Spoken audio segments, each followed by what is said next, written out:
सुनो दोस्तों, आज मैं तुम्हें एक ऐसी कहानी सुनाने जा रहा हूं। ये कहानी है एक छोटे से गांव की, जहां मिट्टी के बर्तन बनाने वाले दो कुम्हारों की जिंदगी एक अनोखे मोड़ पर आकर टकराई। एक था मेहनती और सच्चा, दूसरा था आलसी और चालबाज। और फिर एक श्राप, एक राजकुमारी और एक सन्यासी ने इस कहानी को ऐसा रंग दिया कि सुनकर तुम्हारी रूह तक कांप उठेगी। तो तैयार हो जाओ, क्योंकि ये कहानी शुरू होती है अब। एक छोटे से गांव ताम्रपुर में, जहां नदी के किनारे मिट्टी की खुशबू हवा में घुली रहती थी, एक गरीब कुम्हार हरिया अपनी पत्नी सुधा के साथ रहता था। हरिया सुबह सूरज उगने से पहले उठता, मिट्टी गूंथता और दिन भर बर्तन बनाकर उन्हें गांव के हाट में बेचता। उसकी पत्नी सुधा भी उतनी ही मेहनती थी, हंसमुख, नेक दिल और हरिया की हर मुश्किल में उसका साथ देने वाली। पर ठीक उनके बगल में रहता था काला, एक दूसरा कुम्हार, जो हरिया से बिल्कुल उलट था। एक सुबह जब सूरज की पहली किरणें धरती को छू रही थीं, काला अपनी चारपाई पर गहरी नींद में खर्राटे ले रहा था। उसकी पत्नी रंगा चिल्लाई, अरे उठो भी, क्या चारपाई तोड़कर ही जागोगे? बाहर देखो, हरिया कितनी सुबह से काम में जुट गया है। उसने ढेर सारे बर्तन बना लिए और तुम यहां पड़े पड़े सपने देख रहे हो। काला झुंझलाकर बोला, अरे थोड़ा और सोने दो, कौन सा मेरा हाथ ही भाग गया है। हरिया को देखो मत, वो तो बेवकूफ है, सुबह सुबह उठकर मिट्टी में सनता रहता है। काला जैसे तैसे उठा और बाहर निकला। सामने हरिया शांति से बैठा मटके बना रहा था। काला मन ही मन बड़बड़ाया, अरे इतने सारे मटके बना लिए इसने, इसका माल तो बिकता भी नहीं, फिर भी बेकार में मेहनत करता है, ये मूर्ख। तभी एक धनी व्यापारी मुरारी हरिया के पास आया। हरिया, कैसे हो? उसने पूछा। हरिया मुस्कुराया, सब ठीक है मुरारी जी, आप कैसे आए? मुरारी बोला, अगले हफ्ते मेरी बेटी का विवाह है, मुझे खाने पीने के लिए 100 मटके चाहिए। हरिया ने आसमान की ओर देखकर कहा, हे मिट्टी के देवता, आपका धन्यवाद, महीनों बाद इतना बड़ा काम मिला है। मुरारी ने पूछा, 1 हफ्ते में बना दोगे ना? हरिया ने हामी भरी। ये सुनते ही काला तेजी से वहां पहुंचा और बोला, मुरारी जी, हरिया को छोड़ो, मैं आपको 80 मटकों के दाम में 100 मटके दे दूंगा, वो भी हफ्ते भर में। मुरारी ने उसकी ओर देखा और कहा, काला, बात दाम की नहीं, हरिया के मटके मजबूत होते हैं और वो दिन भर में ढेर सारा माल बना लेता है। तुम तो दोपहर तक सोते हो, फिर सुस्ताते हो, तुमसे ये काम नहीं होगा। काला मुंह बनाकर घर लौट गया। रंगा ने ताना मारा, देखा, मेहनत करते तो मुरारी तुमसे मटके बनवाता, अब सोते रहो। काला गुस्से में आग बबूला हो गया। ये गांव राजा विश्वदत्त के राज्य का हिस्सा था।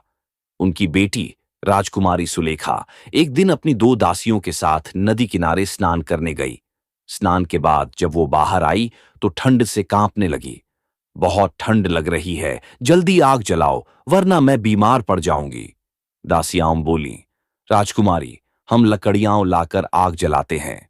सुलेखा ने अधीरता से कहा, नहीं, इतना वक्त नहीं है। उसकी नजर पास की एक कुटिया पर पड़ी। वो देखो, वो खाली कुटिया, उसमें आग लगा दो, मैं उसके सामने बैठकर तापूंगी। दासियों ने कहा, पर वो किसी गरीब की होगी। सुलेखा ने तुनक कर कहा, मैं सब देख लूंगी, तुम आग लगाओ।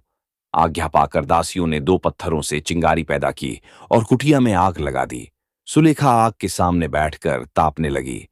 हाँ, अब राहत मिली, उसने कहा। तभी एक बूढ़ा सन्यासी वहां आया। अपनी कुटिया को जलता देख उसकी आंखों से आंसू छलक पड़े। ये क्या हुआ? मेरी कुटिया में आग किसने लगाई? सुलेखा ने जवाब दिया, आशिवर, मुझे ठंड लग रही थी, इसलिए मैंने अपनी दासियों से आपकी कुटिया में आग लगवाई।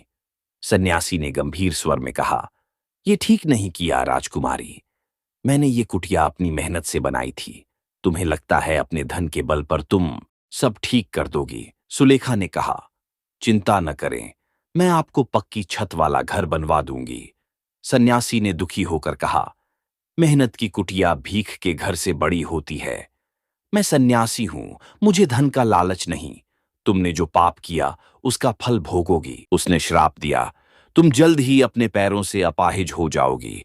तुम्हारा धन वैभव कुछ काम नहीं आएगा। श्राप सुनते ही सुलेखा के पैरों में दर्द शुरू हो गया। दासियां घबराकर उसे रथ में बिठाकर महल ले गईं।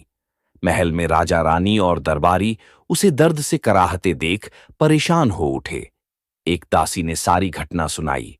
राजा विश्वदत्त ने कहा, उस सन्यासी को ढूंढो, हमें उनसे क्षमा मांगनी होगी। कई दिनों की खोज के बाद सन्यासी जंगल में एक वट वृक्ष के नीचे मिला। राजा ने हाथ जोड़कर कहा, आर्षीवर, मेरी बेटी से भूल हुई, कृपया श्राप वापस लें।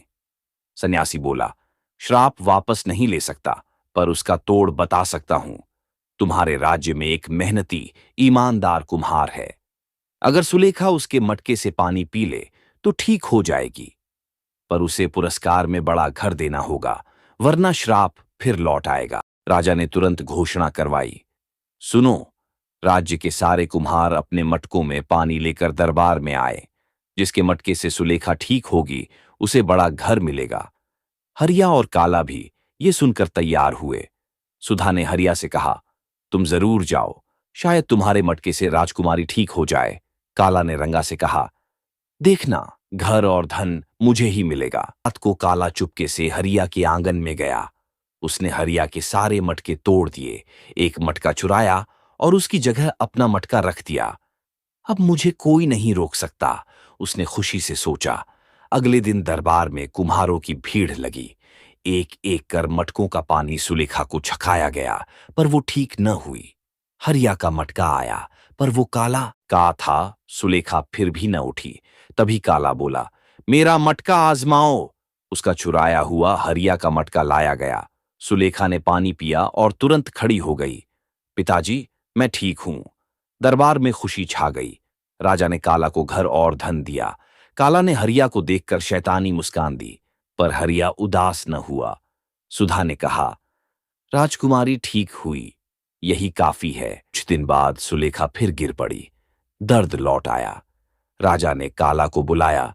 इस बार उसके अपने मटके का पानी काम न आया। सन्यासी से पूछने पर पता चला कि सच्चा कुम्हार हरिया था। काला ने सच उगला, मैंने हरिया का मटका चुराया था। हरिया को बुलाया गया। उसके मटके से पानी पीते ही सुलेखा ठीक हो गई। राजा ने हरिया को घर दिया। हरिया ने काला के लिए क्षमा मांगी। महाराज, उसे माफ कर दें, वो भी गरीब है। काला ने हरिया का धन्यवाद किया। हरिया ने मेहनत जारी रखी, क्योंकि उसकी कमाई उसकी ईमानदारी की देन। दोस्तों, कहानी पसंद आए तो वीडियो को लाइक और चैनल को सब्सक्राइब जरूर करें। धन्यवाद। फिर मिलते हैं अगले वीडियो में।